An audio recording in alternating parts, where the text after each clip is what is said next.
Erdogan and Saudi Arabian model.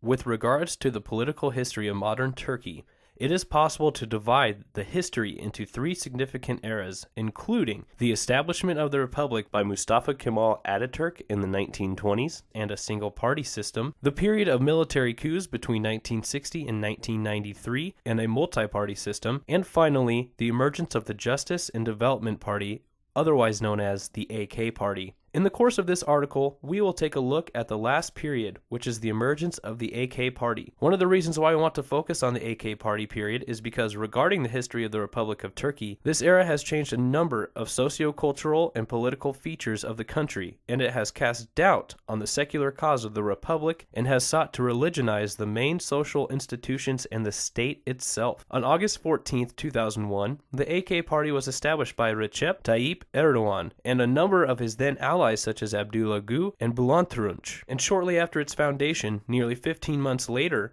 it managed to win the 2002 presidential elections and became the 58th Turkish government and is still currently in power. Among those initial founders, it was Erdogan who maintained his power and paved the way for his personal ambitions by getting rid of his previous allies. The AK Party is a right-wing Islamist party which has pursued the Islamization of socio-political institutions of Turkey from its first moments in a way that is totally against the secular cause of the Republic as is declared in its constitution. That secular image of the Republic after the AK Party has undergone massive change. This Islamic-oriented attitude of the AK Party in a thoroughly secular country has been the main reason for the criticisms from opposition parties and so-called defenders of the Republic. This kind of politics, which is offered by the AK Party, is called neo-Ottomanism. Hence, it is worth mentioning the kind of changes that have occurred to the image of secular Turkey during these 14 years of the AK Party's reign. In this article, we aim to analyze the politics of Erdogan and his conception of Sunni Islam and its relation to the Saudi Arabian model of Salafism, and also the bureaucratic, social, and economic relationships among Turkey and Saudi Arabia after the AK Party, and by doing so, to reveal the manifestations of these relations in the actual situation of Turkish society. Moreover, we seek to draw from current political discourses and the policies developed by virtue of the process of the Islamization of society, culture,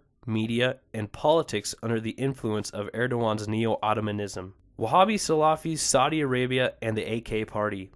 Relations of Turkey and Saudi Arabia have not been so positive, neither in the era of the Ottoman Empire nor in the course of the 20th century, especially after the birth of the Republic. The Western affiliation of Ataturk to found the Republic has been clear enough to argue that Turkey is a secular, modern country and is politically similar to Western democracies, while Saudi Arabia is a tribal and extremely traditional society ruled by a dynasty of kings in which the formal religion, namely Wahhabi Salafism, defines the socio-cultural and political structures of the society. From this perspective, among other things, it is understandable why the relations of these two countries have not been so constructive and friendly until the turning point of the AK Party coming into power. In some way, it is arguable that Erdogan's neo-Ottoman dream distanced itself from the secular cause of the Republic and at the same time turns its face towards both the West and Salafi Saudi Arabia, to whom it has specific common points of agreement, including imposing radical Islam on their society and challenging their long-lasting rival that is Shiite Iran.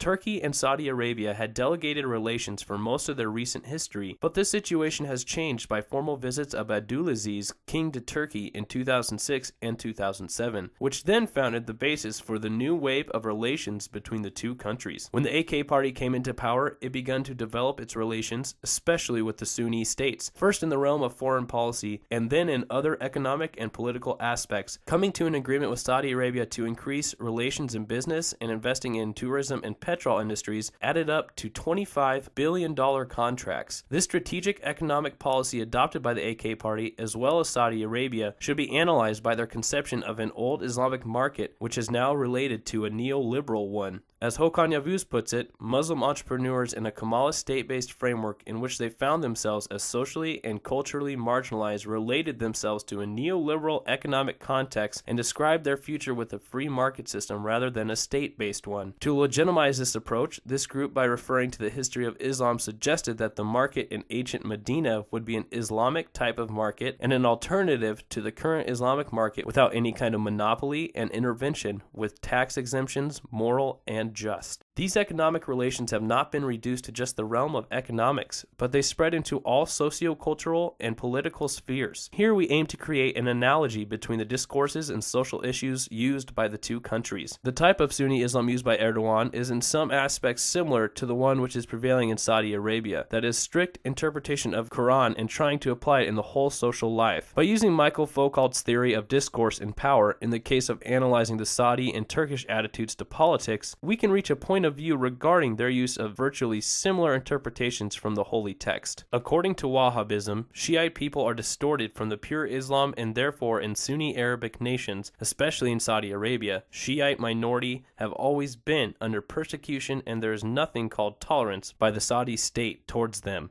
This kind of pressure for Shiite people and their related groups is also found in Turkey under the AK party. Alevism, a mystical branch of Shia Islam, which is prevailing in Turkey and the Balkans, is among those non-Sunni groups in Turkey that suffered much after the AK party came into power. Escalation of affairs towards ethnic and religious minorities led to a level whereby Islamic extremists started to paint a red cross over the Alevi people's walls as a process of stigmatization, resulting in the displacement of some Alevi groups due to the threat of death and being burned by extremists. This escalation has been fueled by the AK party's discourse after coming to power, in that it helped extremists to expand their structural positions. Moreover, compared with other parties such as the CHP and HDP, the AK party never allows an Alevi to be an MP or delegate in parliament. We will now point out some instances regarding the Islamic policies adopted by the AK party in recent years. An increase in religious programs in state television and the launching of a channel for the Presidency of Religious Affairs in order to reproduce the Islamic discourse, and funding for this presidency as an ideological basement for the ruling party. An increase in construction of Sunni mosques amounting to 8,743 after the AK party, and the making of a religious bourgeois as a whole, to name only a few. When we regard the social manifestations of this Islamization policy, it seems that somehow this process could manage to fulfill its end in a secular country such as Turkey, where religion was classified into a personal choice and cultural phenomenon. But now it has more power to cover the whole society and politics as an ideology of the ruling class. For example, for extremist Islamists and those who are near to the Erdogan eating during Ramadan should be banned in public for all society. Mixed dormitories should be separated by gender according to the religious law, and family policies should be controlled by Sharia. As Hakan Yavuz puts it, emergence of the new bourgeois, as long as new models of consumption resulted in expansion of television, radio, and the press as a mediation. Nowadays, Turkey, above all countries with a majority of Muslim people, possesses local, regional, and national TV and radio channels, and Islamic groups enjoy 120 magazines, 1 radio station, and 20 TV channels. Another point to the importance of Islamic principles for the AK party is that they have sought to change the constitution and abolition of the principle of secularism, which led to controversial issues in the recent months, both in parliament and in society. Here, we will discuss some official discourses and comments about the social roles of women as a measure for the assessment of how Islam should be the society in the eyes of the AK party officials. According to classic cliches in Muslim societies, women are treated as second class, and their duty is to give birth to children and to nurture them as well as their husbands, which led to some specific discrimination against women. But in the modern society, in which women and men have the same roles in economic and social life, it is hard and incorrect to regard women as second class. No doubt that in some Muslim countries, including Saudi Arabia, this kind of discrimination is practiced, and it sometimes affects other countries such as Turkey. After the AK party, this kind of discriminatory discourse has been so widespread that, for instance, a couple weeks ago, Erdogan himself said that those women who do not pay attention to their specific duties, such as giving birth or nurturing children, are not full women. A woman is above all else a mother. In another case, Blantarinch, one of the main members of the AK party, said that those women who laugh out loud should be shameful. Emine Erdogan, wife of the president, in a speech praised harems for preparing women for life. These views on social roles of women and their behaviors are in a sense similar to their peers in Saudi Arabia, but are on another level in Turkey. Due to minimum political freedom, it is possible for civil society or feminist activists to be opposed to this discrimination, something that is not so imaginable in Saudi Arabia, where despotism is omnipresent. All things considered, after the AK party there has been an obvious tendency towards reviving the Islamic values against the secular principles of Turkish society, and Erdogan also enjoys personal and family benefits from his policies, generally, and religious policies in particular, which has been fueled recently due to much more close relations with the Saudi kingdom and the resemblance of their interpretations of Islam. In spite of this, the AK party, by using Islamic values as well as some Western ones, could manage to be in power for a period of 14 years by a significantly high majority of votes.